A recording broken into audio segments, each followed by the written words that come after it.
Assalamualaikum warahmatullahi wabarakatuh. Perkenalkan, nama saya Diana Rizal, Prodi Sistem Informasi Angkatan 9. Kali ini saya akan mempresentasikan tentang rancangan rekayasa perangkat lunak dengan metode Agile. Yang pertama, saya akan menjelaskan tentang siklus pengembangan software.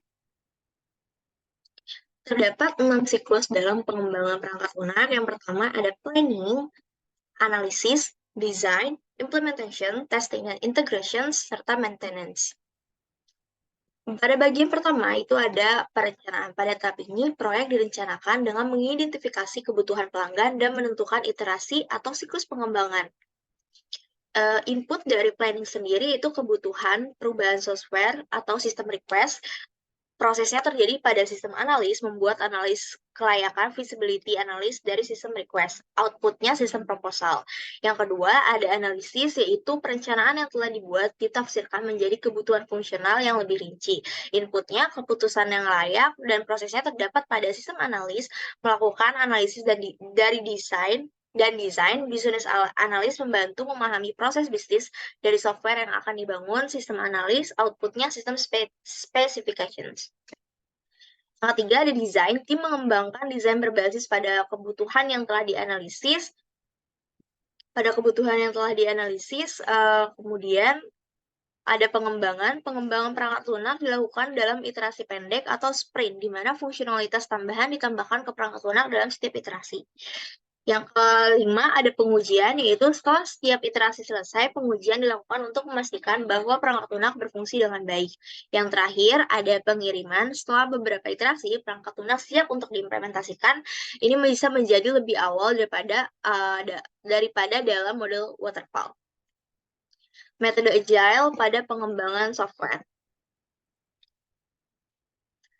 Apa itu Agile atau Agile Development? Agile digunakan dalam pengembangan perangkat lunak karena memiliki keunggulan yang membantu dalam menghadapi tantangan dan memenuhi kebutuhan di dunia pengembangan perangkat lunak.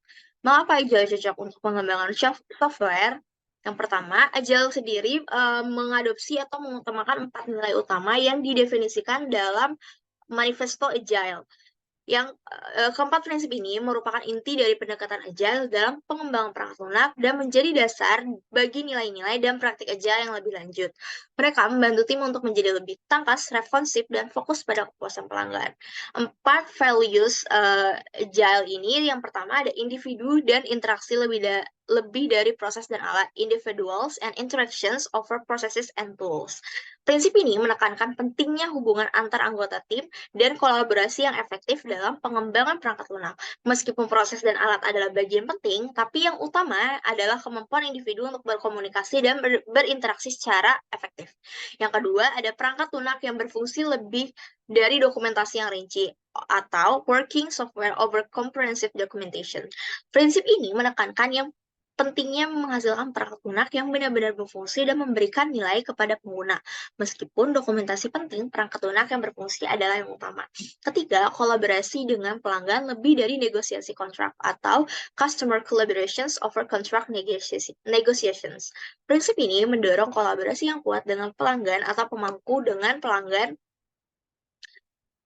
kepentingan. Sebagai pengganti negosiasi kontrak yang rumit, Agile menekankan pentingnya berkomunikasi secara terbuka dan berkelanjutan dengan pelanggan untuk memahami dan memenuhi kebutuhan mereka. Yang terakhir, merangkul perubahan lebih dari mengikuti rencana atau responding to change over following a plan.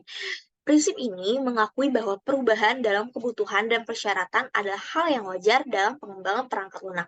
Agile mendorong kemampuan untuk merespon perubahan dengan cepat dan efisien daripada hanya mengikuti rencana yang awal yang mungkin perlu disesuaikan.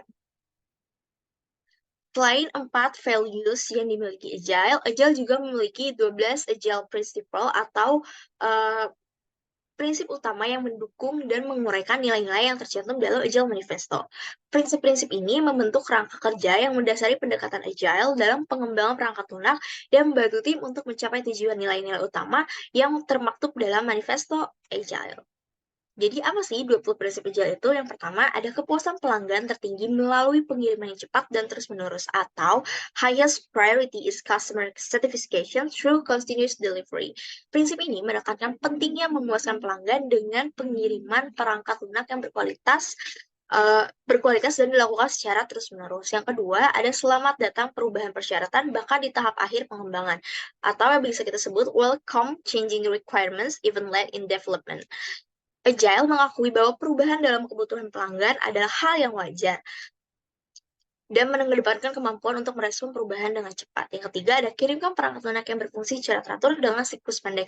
Deliver working software frequently with a preference to the shorter time scale. Prinsip ini mendorong pengiriman perangkat lunak yang berfungsi dalam iterasi pendek. Yang keempat, ada kolaborasi yang erat antara tim bisnis dan pengembang. Collaborations between business people and developers support the project. Prinsip ini menekankan pentingnya kolaborasi yang erat antara pihak bisnis dan pengembang selama seluruh proyek. Yang kelima, ada bangun proyek di sekitar individu yang bertalenta, beri mereka sumber daya dan mau percayakan mereka. Atau build projects around motivated individual, give them the environment and support they need and trust them. Prinsip ini menggarisbawahi pentingnya memotivasi individu, memberikan sumber daya yang diperlukan, dan memberikan kepercayaan kepada tim. Yang keenam, ada berbicara wajah dengan wajah atau bicara face to face adalah yang paling efektif. The most efficient and effective method of conveying information to and within a development team is face-to-face conversations. Prinsip ini menekankan pentingnya komunikasi langsung dan berinteraksi secara pribadi dalam tim. Yang ketujuh, ada perangkat lunak yang berfungsi adalah ukuran utama kemajuan atau working software is the primary measure of progress. Kemajuan proyek diukur oleh kemampuan perangkat lunak untuk berfungsi dan memberikan nilai. Kedelapan, ada pertahankan kecepatan yang konsisten dan berkelanjutan. Maintain a sustainable pace of work for the developers. Prinsip ini menekankan pentingnya mempertahankan kecepatan kerja yang bisa dijaga dalam jangka panjang tanpa menyebabkan kelelahan atau penurunan kualitas. Kesembilan, ada perhatian terhadap kualitas teknis dan rancangan yang baik.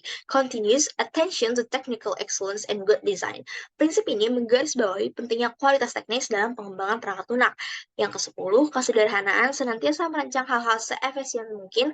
Simplicity, the art of maximizing the amount of work not done, is essential. Prinsip ini menekankan pentingnya merancang dan mengimplementasikan solusi yang sederhana dan efisien. 11, ada tim yang mandiri dalam pengorganisasian. The best architecture's requirements and design emerge from self-organizing teams. Prinsip ini memberitahu bahwa tim yang dapat mengatur diri sendiri cenderung menghasilkan arsitektur, persyaratan, dan desain yang terbaik. Terakhir, refleksi teratur dan penyesuaian. At regular intervals, the team reflects on how to become more effective, then tunes and adjust its behavior accordingly. Prinsip ini menekankan pentingnya evaluasi berkala dan penyesuaian untuk meningkatkan efektivitas tim dan proses pengembangan. Pentingnya studi kelayakan dalam merencanakan pengembangan software. Kenapa studi kelayakan itu penting? Karena merencanakan pengembangan perangkat lunak memberikan dasar yang kuat untuk mengevaluasi apakah proyek pengembangan perangkat lunak tersebut layak untuk dilanjutkan. Dengan melakukan studi kelayakan yang komprehensif sebelum memulai pengembangan perangkat lunak, tim pengembangan dapat membuat keputusan yang lebih cerdas dan meminimalkan risiko yang mungkin muncul. Studi kelayakan adalah langkah awal yang penting dalam merencanakan pengembangan perangkat lunak yang sukses. Ya, bagaimana cara melakukan studi kelayakan berdasarkan sisi teknis, ekonomi, dan organisasi? Pertama, kelayakan teknis itu hal pertama yang dilakukan adalah identifikasi kebutuhan teknis, kemudian evaluasi kefamiliaran dengan teknologi, mengidentifikasi risiko teknis, dan mengevaluasi kelayakan teknis.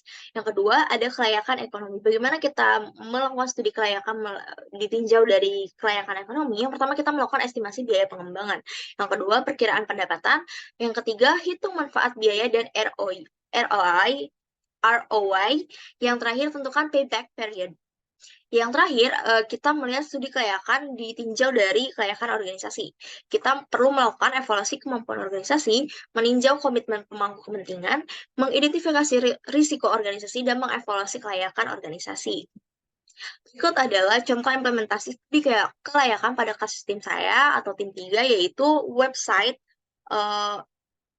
pengembangan studi kelayakan pada sistem penyewaan indekos online. Kami dari tim 3 membuat studi kelayakan untuk pengembangan sistem penyewaan indekos secara online. Kelayakan teknis yang pertama ditinjau dari sistem penyewaan indekos secara online, layak secara teknis meskipun memiliki beberapa risiko. Risiko berhubungan dengan kefamiliaran dengan aplikasi ditinjau dari kelayakan teknis itu berisiko sedang. Ditinjau dari kelayakan teknologi berisiko rendah, ditinjau dari ukuran proyek berisiko tinggi, dan kompatibilitas dengan sistem atau infrastruktur yang ada berisiko rendah. Sedangkan dari kelayakan ekonomi, estimasi biayanya belum kita ketahui karena masih dalam progres, dan yang terakhir ada ditinjau dari kelayakan operasional.